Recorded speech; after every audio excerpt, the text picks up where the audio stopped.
Assalamualaikum warahmatullahi wabarakatuh. Hari ini kita akan membahas dan mempraktekkan cara penggunaan papan tulis kapur sebagai media pembelajaran.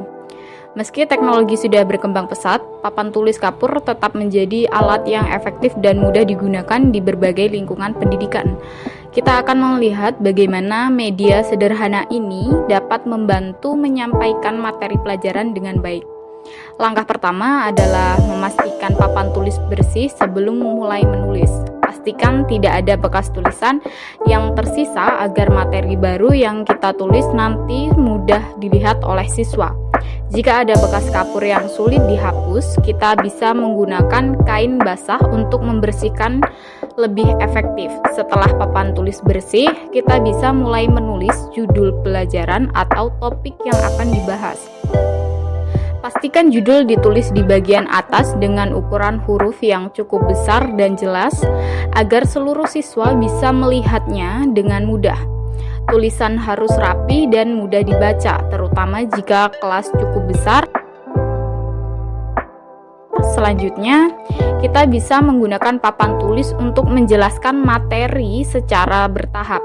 Misalnya dalam pelajaran matematika, kita bisa menulis persamaan seperti X plus 3 sama dengan 7. Setelah menulis soal, kita bisa mulai menjelaskan langkah-langkah penyelesaiannya dengan menulis di papan tulis sembari menjelaskan kepada siswa.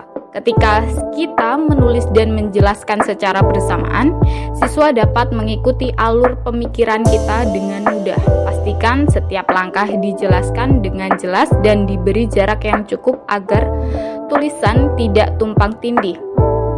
Papan tulis kapur juga sangat bermanfaat untuk menggambar ilustrasi yang membantu visualisasi konsep.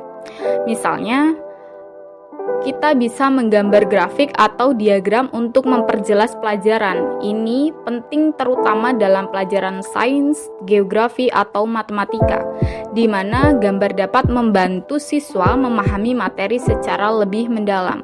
Setelah memberikan penjelasan, kita bisa melibatkan siswa untuk lebih aktif. Misalnya, kita bisa meminta seorang siswa untuk maju ke depan kelas dan menyelesaikan soal di papan tulis.